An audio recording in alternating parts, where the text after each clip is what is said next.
It was supposed to be just another quiet morning in the hills. The wind whispered through the tall grass. Birds sang in the distance, and the wild ponies roamed freely, as they always had. But something was wrong this time, something heartbreaking. A young wild pony, no more than a year old, stood trembling near the edge of a rural fence line, her big, frightened eyes scanning the horizon for help. She couldn't move. Her front leg was caught entangled in a thin coil of foam wire that had somehow ended up among the weeds and brush. The wire had wrapped tightly around her slender leg, cutting deeper with every small movement she made.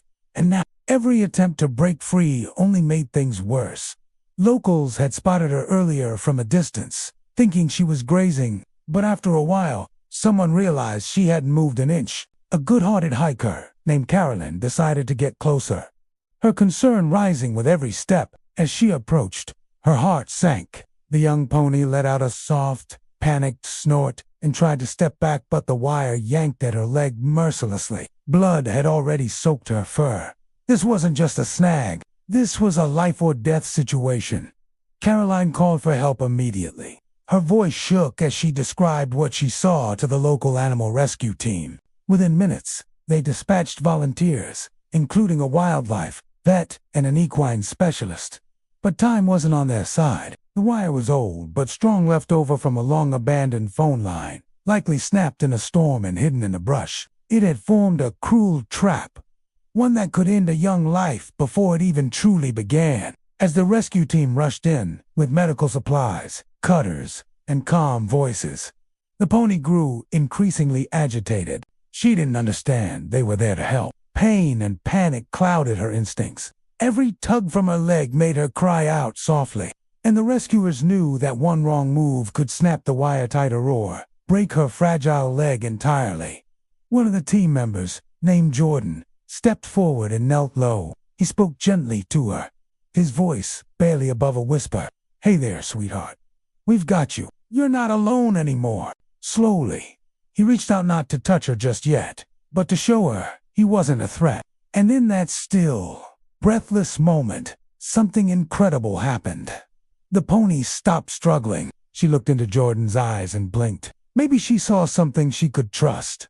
Maybe she just needed to believe. Working carefully, the team injected a mild sedative to ease her fear and pain. With the pony finally calm and the wire exposed, they got to work. The phone line had twisted like a snake around her lower leg, embedding itself beneath the skin in some areas. It wasn't just a simple cut, it was deep, raw, and potentially infected. But the team didn't flinch. They cut through the wire with precision, piece by piece, never rushing. When the final coil came free, everyone exhaled like they'd been holding their breath the whole time. Now came the hardest part, saving her leg.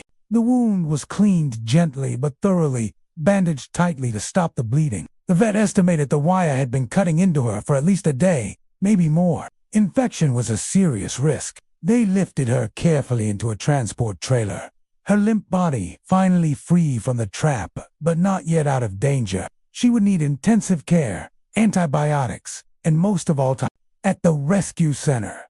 They named her Willow. Fitting, really, for a spirit so delicate. Yet day after day, Willow fought. Her leg was swollen, sore, and at first, she couldn't put any weight on it. But she had something now that she didn't before.